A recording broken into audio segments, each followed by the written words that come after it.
welcome back. So in today's episode we are going to be talking about elderly hamsters. So as we all know, hamsters sadly don't live very long, but that doesn't mean we can't make their golden months as best as possible. So I want to be talking about how I've adapted everything from cage to regular health checks to enrichment to making sure my elderly hamster has the best life that she can possibly have.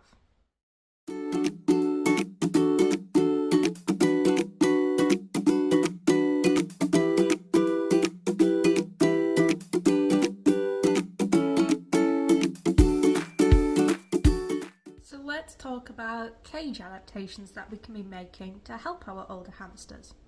So as everybody knows, hamsters love a nice cluttered cage, but for an older hamster this may make it difficult for them to navigate their way around their cages, which is why as they get older it's important to take out some of that clutter as early as you kind of can without stressing them out, because that'll just be beneficial in the long term for getting them used to the new setup without stressing them out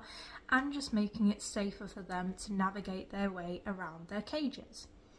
I have taken a lot of time recently to do this with my female Syrian Lilibet just to make it a bit easier on her feet, as I've realised she started to get a little bit wobbly. I've just done this by taking out some of the hide, making sure sprays aren't in her pathways and keeping everything at a nice level, that there's nothing really that she can climb too much on and that she feels nice, safe and secure.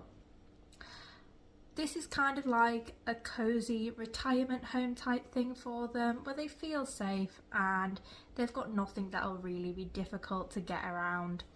Bridges are also brilliant just for helping hamsters get into things such as their sand baths or dig boxes, and it just helps keep everything at a nice easy balance to make your hamster's cage the coziest retirement home possible.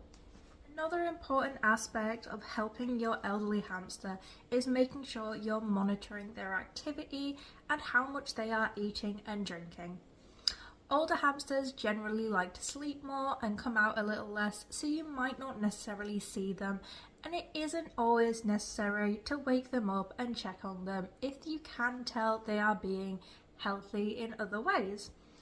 I really like to do this through monitoring how much she is eating, and obviously on a morning when I wake up I will check and see how much food has gone from her bowl, or I will leave out a particular treat that I know she really enjoys in a certain space, so that in the morning if it's gone I know that she's been up and she's okay.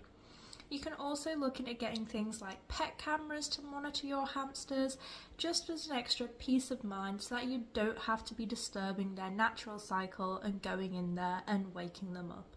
It is really beneficial to monitor your hamsters, especially as they are getting older, just to keep an eye on any health issues or other problems that they may be having with their age. Health issues are also things that you need to keep in mind when having an older hamster, as hamsters as they get older will become more prone to a certain amount of health issues. One issue in particular that I would like to talk about is scent glands. So my female Syrian Lilibet does have a reoccurring scent gland irritation. This has never become infected or anything further than a simple irritation, and that's just because as she's gotten older she's taken a bit less care of herself, she's not cleaning herself as often, so it becomes easily irritated. To help with this, when she is out and I see her, I'll take her out and I'll just use a cotton bud and warm water and I'll just give it a little dab and help keep it clean. I also like to swap out the bedding from where she sleeps a bit more often, just to keep the area that she spends most of the time in nice and clean. I use a little bit of paper bedding and I just swap out in her burrow, give it a spot clean every day, every other day, just to help with that scent gland and keep it nice and clean and healthy for her. So I hope you guys have enjoyed this video and have maybe taken away some tips to help your hamster when they get into their golden months of life.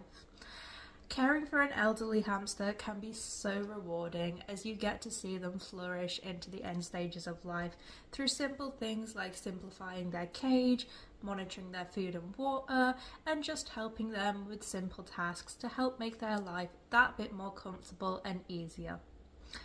If you did enjoy this video, please remember to like and subscribe to Elle's Furry Friends for more hamster tips, cute hamster videos, and general hamster advice. We'll see you guys next time.